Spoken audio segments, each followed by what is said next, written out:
아멘. 함께 기도드리겠습니다.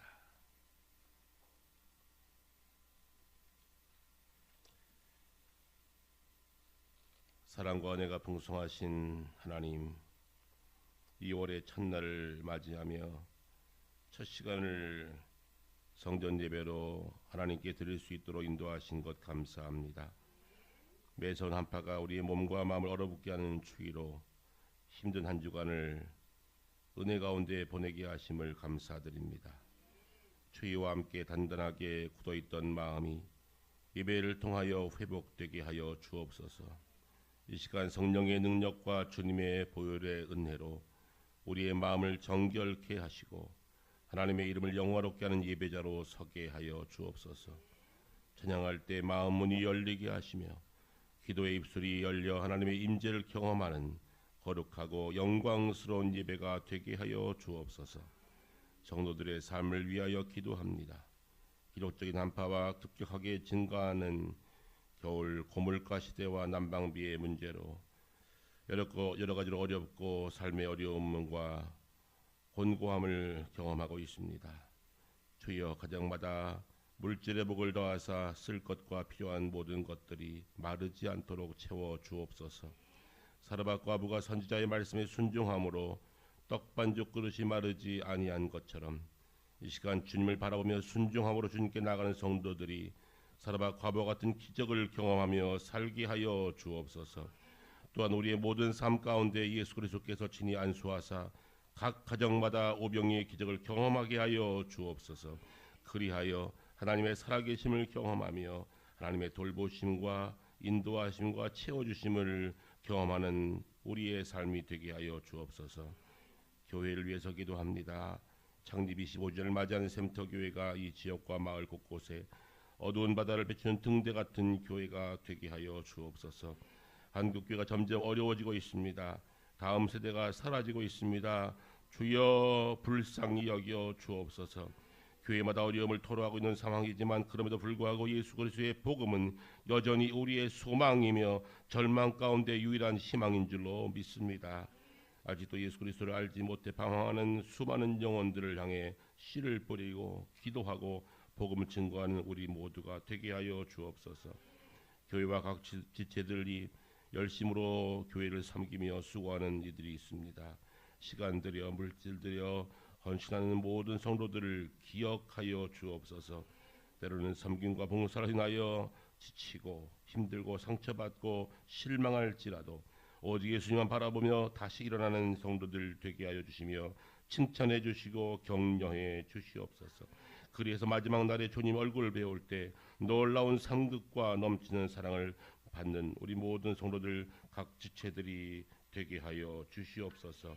능력의 주가 되시는 하나님 아버지, 지금도 언어와 문화가 다른 타국에서 이름도 없이 빛도 없이 섬기고 있는 선교사님들과 그 가정을, 그 자녀들을 강한 손으로 붙잡아 주옵소서.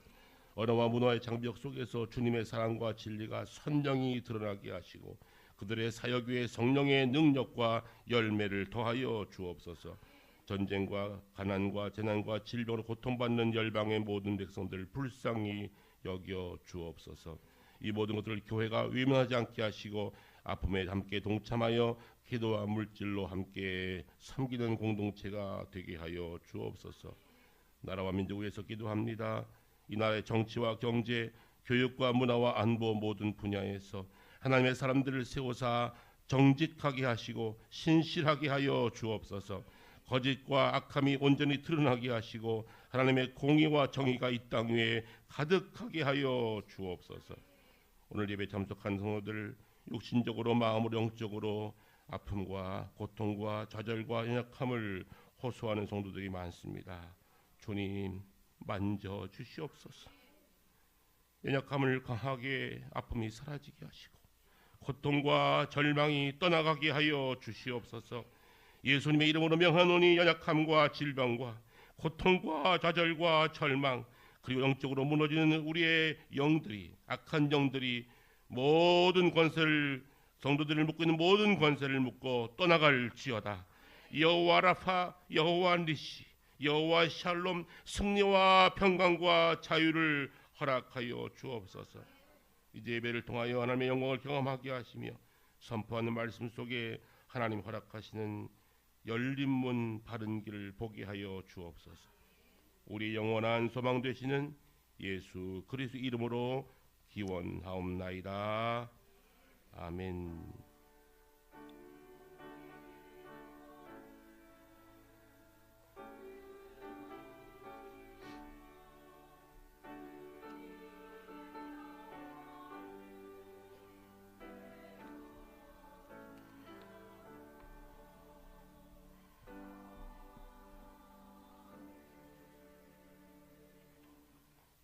오늘의 말씀을 박자경 권사님 나오셔서 말씀 봉독해 주시겠습니다.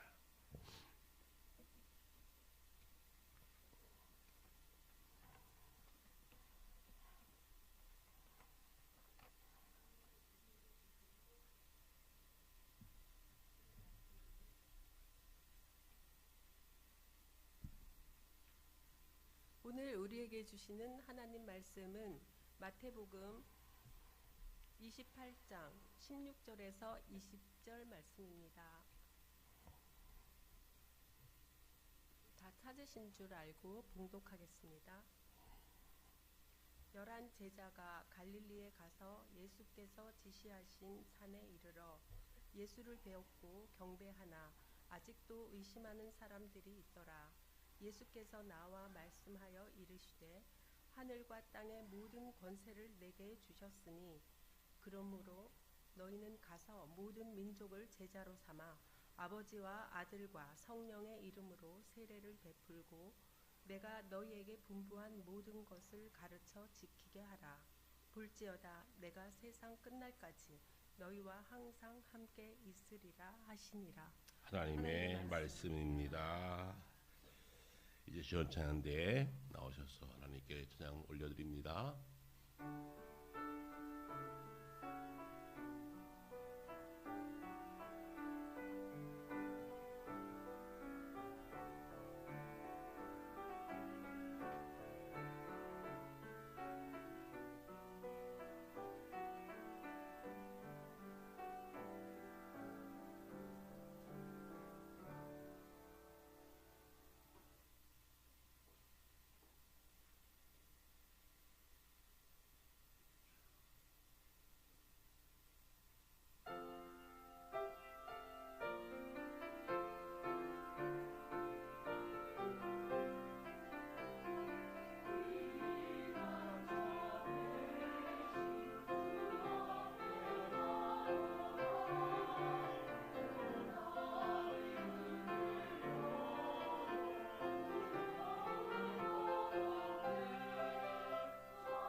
아멘. 귀한 찬양 감사합니다.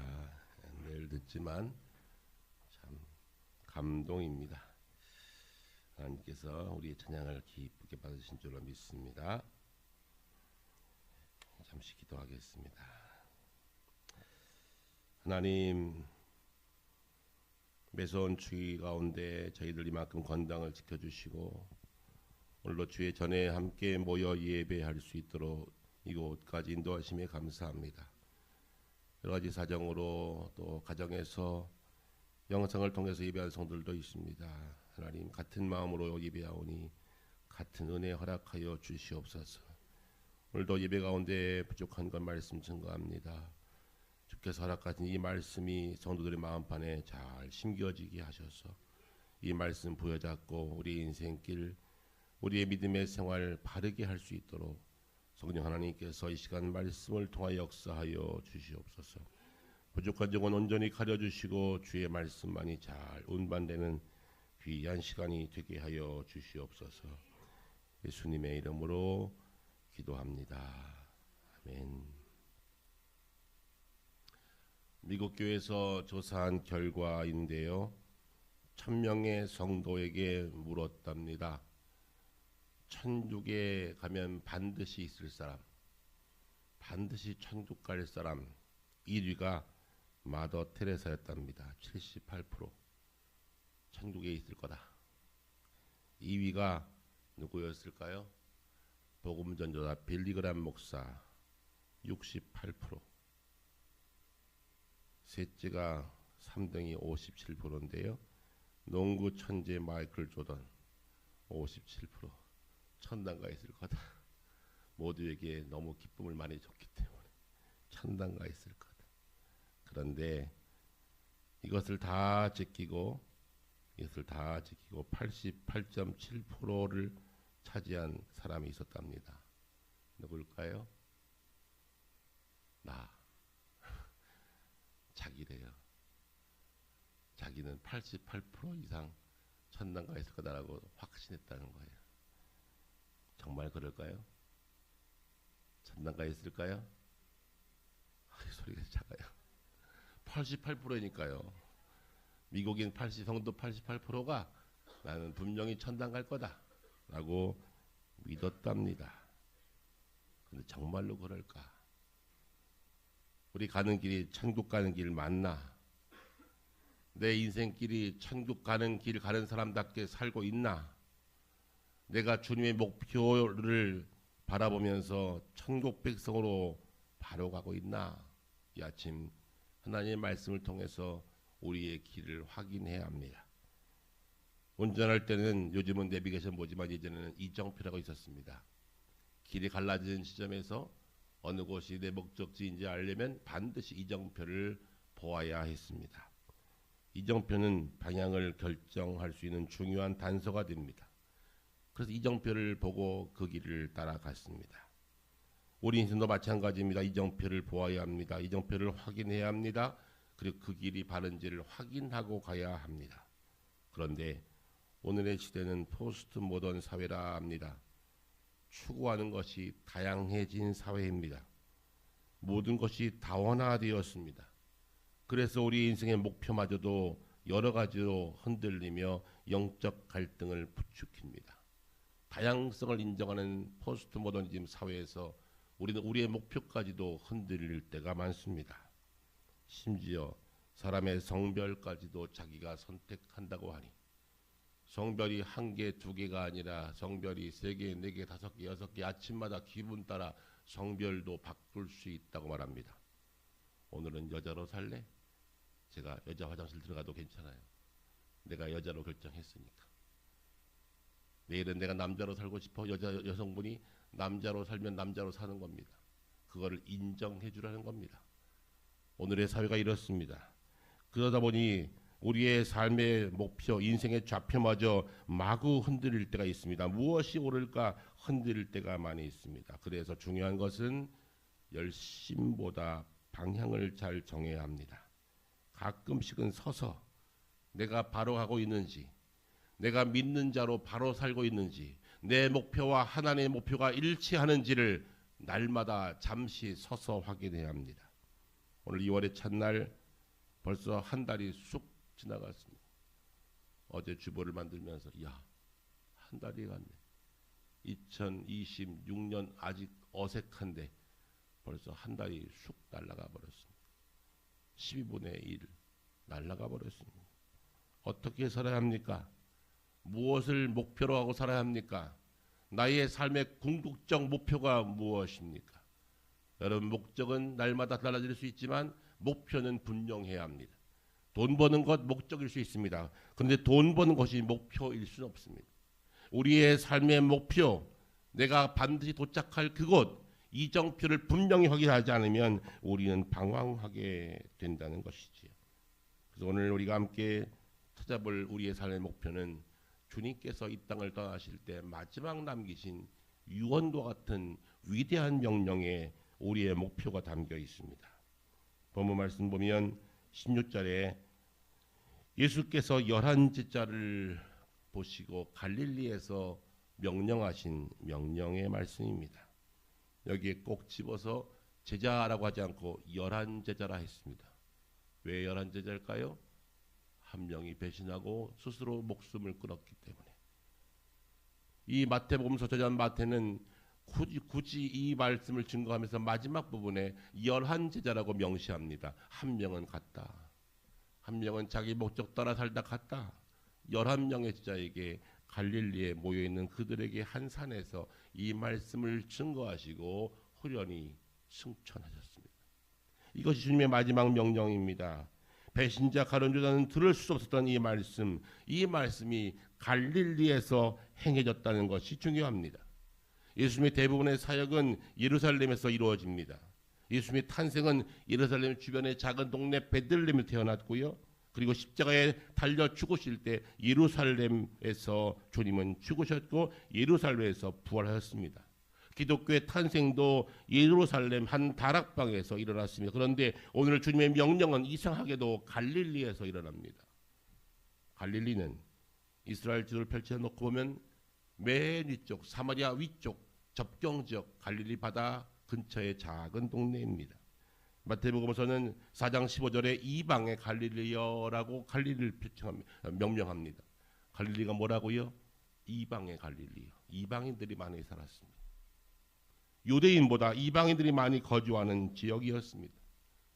그런데 그 지역에서 주님께서 승천하기 직전에 하신 명령입니다. 기왕이면 예루살렘에서 승천하시지 왜 이방이여 이방 땅 갈릴리 그 접경 변경에서 주님께서 승천하시며 이 말씀을 했을까요? 중요한 것은 주님의 관심은 이스라엘만이 아니라 세계 열방 모든 나라 이방에 있다는 겁니다. 이것이 주님의 관심이었습니다. 나는 베들레헴 그리고 예루살렘 이스라엘 민족만이 아니라 세계 열방 모든 나라 모든 백성이 다 이 말씀을 들었으면 좋겠다 하는 마음으로 이방 지역에서 이 말씀 선포하시고 이 명령 선포하시고 승천하셨습니다. 그러나 성도 여러분, 이 말씀을 우리가 귀하게 받아야 합니다. 그래서 지금 우리도 이 명령을 받고 있습니다. 감히 우리가 누군데 예수께서 말씀하신 삶의 가장 중요한 목적, 중요한 목표, 우리의 삶의 귀한 명령을 지금 받고 있는 것입니다. 이 명령을 잘 경청하셔서 명령대로 주님의 뜻대로 살아가는 저와 여러분 되시기를 주의 말씀으로 부탁합니다. 세계적인 경영학의 아버지인 피터 트라거런 박사님께서는 세계 모든 교회를 향해서 이렇게 증언한 말을 남겼습니다. 교회는 너무 많은 일을 너무 열심히 하려고 하지 말고 올바른 일을 바르게 행하십시오. 그것이 교회가 살 길입니다. 경영학의 아버지가 교회를 향해서 한 말입니다. 교회가 너무나 많은 일을 하려고 하지 말고 너무 열심히 하려고 하지 말고 중요한 것은 올바르게 하십시오라고 말씀했어요. 교회가 할 일이 무엇입니까? 교회가 할 일은 은혜의 복음을 증거하는 일입니다.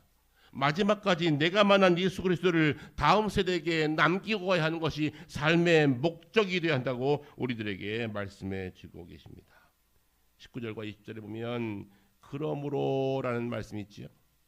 그러므로라는 단어가 굉장히 중요한데 여러분 말씀을 쭉 읽다가 그러므로가 나면 빨리 앞부분을 봐야 합니다. 그러므로 이 말은 앞에 있는 모든 내용을 다 봤습니다. 그러므로, 그리고 그 뒤에 제일 중요한 말이 나옵니다. 우리 한국어가 그래요. 그러므로 무슨 말입니까? 그러므로 너희는 가서 모든 민족을 제자로 삼아 아버지와 아들과 성령 이름으로 세례를 베풀고 내가 너희에게 분부한 모든 것을 가르쳐 지키게 하라. 내가 세상 끝날까지 너희와 항상 함께 있으리라. 이것이 주님의 명령입니다. 이 명령을 곰곰이 함께 이 아침 곱씹어 묵상해 보시기 바랍니다. 하늘과 땅의 모든 권세를 부여받은 그 놀라운 권능을 가지고 나가라, 가라, 그리고 제자를 삼으라, 그들에게 세례 베풀라, 가르쳐 지키게 하라 우리들에게 말씀합니다. 여기에서 헬라어를 보면 주동사가 제자를 삼으라입니다. 제자를 삼으라, 가서 세례 베풀고 지키게 행하여 그 모든 사람들을 제자 삼으라. 이것이 주님의 마지막 명령이었습니다. 우리에게 맡기신 사명입니다. 제자를 삼으라라는 것입니다. 내가 만난 하나님을 믿는 그 신앙을 가지고 누군가에게 자녀이든지 가족이든지 이웃이든지 그들에게 이 복음을 증거하여 제자 삼으라라고 하는 것입니다. 내가 너로 큰 민족을 이루게 하겠다. 이것은 아브라함에게 준 명령이 아니라 우리에게도 주신 명령입니다. 나를 통하여 주변의 모든 사람들, 모든 민족, 모든 열방, 모든 나라, 모든 백성들이 다 제자 되기를 원하시는 마음이 주님의 마음이지. 그래서 우리는 선교적 삶을 살아야 합니다. 가서 제자 삼는 것입니다. 우리 주일 주보 오후 예배 매 밑에 보면 예배가 마치면 생활 선교사로 살아갑니다. 언제부턴가 들어왔지요? 혹시 눈치 빠른 분들은 물어볼 터인데 아무도 물어보지 않더라고요. 이게 뭡니까? 아무도 물어보지 않으시더라고요. 감사해요. 복잡하게 생각하고 뭐 있냐? 여러분, 사실 예배 1시간도 중요하지만 더 중요한 것은 예배 후에 우리가 어떻게 사느냐, 내가 생활 선교사가 되어 내가 나가 그리스도 예수의 복음을 증거하여 내가 그들에게 하나님의 말씀을 증거하는 것이 우리의 삶의 귀중한 목적이 되어야 할 줄로 믿습니다. 주님은 예루살렘 교회를 사랑했습니다. 예루살렘 교회는 모이게 힘썼던 교회입니다. 그리고 예루살렘 교회가 모든 교회의 모태였습니다. 마가의 다락방에 모였던 120사람의 그 무리가 시작이었습니다. 그런데 그들이 흩어지지 않습니다. 나가지 않습니다. 그래서 주님께서 결정한 방법이 뭡니까? 핍박이었습니다. 핍박 때문에 교회가 흩어집니다. 잘 모여서 훌륭한 교회 세우고 선교사도 파송하고 좋은 일을 많이 했지만 그들이 모여 있기만 할 때 주님은 드디어 예루살렘 교회를 핍박하기 시작합니다. 그들이 흩어집니다. 바로 그것이 전 세계 교회를 만들어내었습니다. 주님은 가라 하십니다. 월요일부터 토요일까지 우리는 가야 합니다. 움직이는 교회가 되어서 가야 합니다. 가서 제자 삼는 것이 우리의 삶의 목적이 되어야 합니다. 이것이 교회가 할 일이요 성도가 해야 할 가장 중요한 목적인 줄로 믿습니다. 돈을 벌 때도 공부할 때도 사람을 만날 때도 우리의 머릿속의 목적은 제자 삼는 겁니다. 어떻게 하면 저 사람을 예수 믿게 할까? 내가 말하는 하나님이 진리인데, 이것이 변치 않는 진리인데 이 진리를 어떻게 하면 저들에게 증거할 수 있을까? 이 마음이 우리에게 변치 않게 존재해야 합니다. 하나님께서 우리에게 이 말씀 주시면서 중요한 약속을 하셨습니다.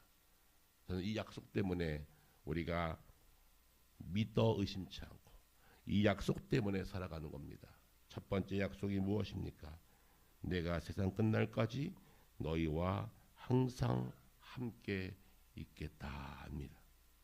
그냥 흩어지는 것이 아니라, 그냥 가는 것이 아니라 내가 너희들과 항상 함께 있겠다. 동행의 약속입니다. 함께 하겠다는 것입니다. 이것이 위대한 주님의 약속인 줄로 믿습니다. 주님이 함께 하신답니다. 여러분, 이 말씀을 경청하십시오. 이 말씀을 믿으십시오. 내 소명이 부담스러울 때, 내 사명이 부담스러울 때 기억하십시오. 주님이 나와 함께 하십니다.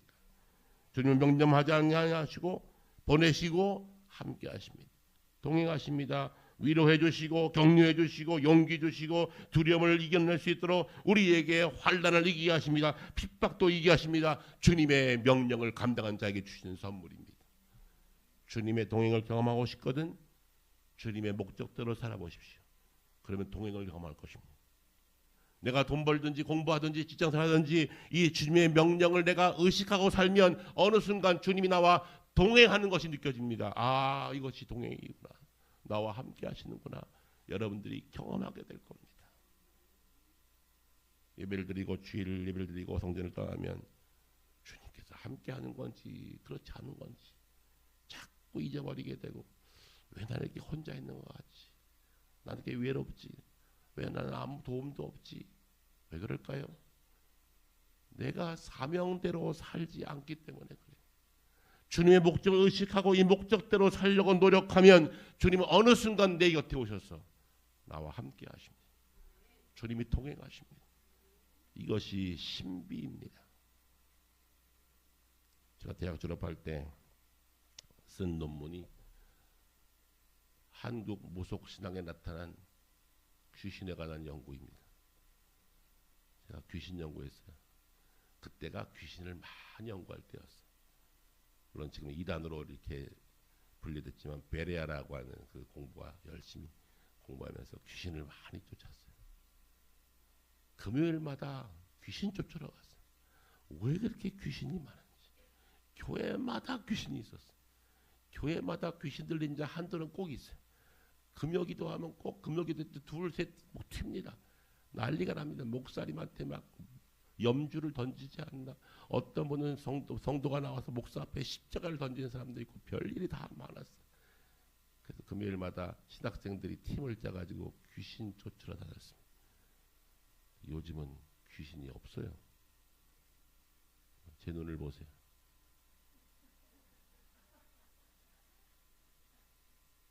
귀신은 제 눈 못 봐요. 눈을 쫙 깝니다. 눈 보면 알아요. 없는 것 같은데. 진짜 없을까요? 진짜 없을까요? 여러분 오른쪽 어깨를 보십시오. 혹시 걸터 앉아 있지 않을까?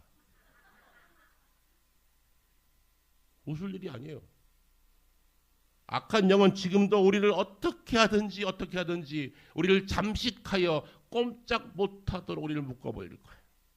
질병으로, 재정 문제로, 관계 문제로, 섭섭함으로 이상한 마음을 주어서 우리를 꼼짝 못하게 묶어놓을 거예요. 그런데 문제는 그것이 귀신의 역사인지 사단의 역사인지를 모르는 것이 문제예요. 내가 기분 나빠서 그렇겠지. 내가 마음에 상처받아서 그렇겠지. 심리학으로 풀려고 하지만 사실 그 깊은 곳에는 악한 영이 내재하고 있어요. 그래서 주님은 뭐라고 하십니까? 내가 함께 하겠다는 거예요. 너희 그들을 보내지 아니하고 너희가 두려워할 때, 너희가 낙심할 때, 너희가 힘들어 부족하여서 넘어져 앉아 있을 때 내가 너희와 함께 하겠다라고 하셨습니다. 두 번째로는 내가 너희에게 권능을 주겠다 그랬습니다. 하늘과 땅의 모든 권세를 주신 분, 그 권능을 우리에게도 주겠다고 말씀하십니다. 목적 가지고 분명히 믿고 나아가면 하나님께서 우리들에게 권능을 주시겠다 말씀하십니다. 바로 이것이 은혜인 줄로 믿습니다. 바울은 나의 나된 것을 하며 은혜라고 고백하면서 이 모든 것이 하나님께서 내게 허락하신 것이라고 늘 말씀했습니다. 우리에게 주어진 모든 것, 그것이 주의 권능으로 느껴지면 그때부터 우리는 두려워할 것이 없는 것이죠. 주님께서 함께 하시고 내게 권능을 주어서 나의 삶의 초점을 다시 한번 사명 중심으로 맞춰가면 주님은 그 삶 가운데, 그 인생 가운데 함께 할 줄로 믿습니다. 그러므로 염려하여 이르기를 무엇을 먹을까, 무엇을 마실까, 무엇을 입을까 하지 말라. 이것은 무엇입니까? 염려는 주로 생존 문제지만 생존의 문제에 매달려 있으면 염려가 다가오지만 생존 중심에서 사명 중심으로 인생을 바꾸면 하나님은 그 사람과 함께 하신다는 거예요. 아무나 염려하지 말라가 아니라 하나님의 말씀 가지고 생존 중심의 인생에서 사명 중심의 인생으로 인생을 바꾸면 그 사람은 하나님이 함께 하신다는 거예요. 권능 주신다는 거예요. 그러니 생존 중심으로 살아가지 마시고 사명 중심으로 인생을 바꾸시기 바랍니다. 그럼 주님께서 권능 주세요. 함께 하세요. 그런즉 너희는 먼저 그의 나라와 그의 의를 구하라. 그러면 이 모든 것을 너희에게 더하시리라. 사명 중심으로 살아가면, 사명에 초점 맞추면 바뀐다는 것이죠. 이정표를 확인해 보십시오. 나는 지금 바로 살고 있는지, 나의 존재의 목적이 무엇인지, 나의 삶의 목적이 무엇인지, 나를 구원하신 하나님의 목적이 무엇인지를 다시 확인하여 보시기 바랍니다. 꽃은 존재 자체로 향기를 냅니다. 꽃이 향기를 내려고 하는 것이 아니라 꽃이기 때문에 향기를 내는 겁니다. 너무 어려운가요? 존재가 분명해지면 그 존재는 꽃은 꽃으로 향기를 내는 겁니다. 내가 참 그리스도인 되고 내가 이 명령, 주님의 마지막 명령을 수용한 자가 되어서 사명 중심으로 내가 바뀌면 어느 순간 내가 하나님의 사람으로 바뀌는 겁니다. 능력자로 바뀌는 겁니다. 바로 이것이 우리에게 주시는 하나님의 말씀이요 명령입니다. 내가 복음을 부끄러워하지 아니하노니 이 복음을 모두 믿는 자에게 구원을 주신 하나님의 능력이 됨이라. 먼저 유대인에게요 그리고 헬라인 이방인에게로다. 주님은 이 명령을 우리들에게 허락해 주었습니다. 어느 시대보다 공허하고 영혼은 점점 메말라갑니다. 점점 초라해집니다. 어떤 때는 내가 왜 이렇게 살아갈까, 이것밖에 안 될까라고 스스로 자신을 자학할 때도 많이 있습니다. 마치 2000년 전 갈릴리 해변을 누비던 소수의 제자들처럼 그럴 수 있습니다. 따랐던 주님은 승천하시고 명령은 받았는데 갈릴리의 이방 사람들, 이방 지역에 섞여 살던 그 소수의 그리스도인들이 얼마나 허전했겠습니까? 얼마나 외로웠겠습니까? 얼마나 공허했겠습니까? 그런데 그들은 이 말씀을 붙잡았습니다. 함께 하신다. 그분이 능력 주신다. 그들은 다시 한번 소망을 분명히 하고 이 말씀을 부여잡고 복음으로 살아냈습니다. 그리고 그들이 핍박이 올 때 흩어졌지만 어느 곳에 가든지 예배하고 어느 곳에 가든지 기도하고 엎드렸더니 그들이 교회가 되고 그들이 전 세계 복음화의 불씨가 되었던 것입니다. 복음을 위해서 조롱당할 때, 창피스러울 때 있습니다. 때로는 함께 주변 사람들에게 복음을 증거할 때 관계가 어색해질 수 있습니다. 그러나 그것이 우리의 목표를, 우리의 목적을 바꿀 수가 없는 겁니다. 자녀들에게 복음 증거하십시오. 이웃들에게 복음을 증거하십시오. 이것이 나의 삶의 목적이 되어야 합니다. 왜 여기 있을까요? 왜 지금 우리가 여기에 살고 있을까요? 왜 아직 이 지구별에 우리를 남겨두셨을까요? 아직 나를 통해서 복음을 전하고 싶으신 하나님의 목적이 있기 때문입니다. 나를 통하여 내가 마지막 숨을 헐떡이는 그 순간까지, 그 마지막 숨소리까지도 그것이 능력이 되어 누군가를 증거할 수 있기 때문에 나를 여기에 두신 것입니다. 내가 있는 그 자리가 복음 증거하는 자리요, 내가 있는 그 자리가 생명을 구하는 자리가 될 수 있기를 주의 말씀으로 부탁합니다. 과거에는 기업들이 이윤을 위해서 추구하고 이윤 때문에 기업이 운영됐대요. 요즘은 이윤이 아니라 유익 때문에 살아가는, 유익 때문에 세워지는 기업들이 잘 된답니다. 돈 벌기 위한 것이 아니라 사회에 유익을 주는 기업이 잘 된다는 거예요. 그래서 요즘 광고 보면 물건 안 팔더라고요. 기업들이 이미지 광고 하잖아요. 우리 기업은 돈 벌려고 하는 게 아니야. 물론 돈을 버는 건 맞지요. 돈을 버는 목적이 이윤이 아니라 유익함을 우리는 추구합니다. 그런 기업이 살아남는 거예요. 우리 그리스도인들도 배고파요. 우리도 돈이 있어야 합니다. 우리도 건강이 있어야 합니다. 우리도 좋은 직장 필요합니다. 그런데 그 모든 것에 가장 중요한 추구할 가장 중요한 목적, 가장 중요한 주의 명령은 예수 그리스도의 복음을 땅 끝까지 증거하는 겁니다. 그것 때문에 사는 겁니다. 목표를 분명히 하십시오. 좌표를 잘 정하십시오.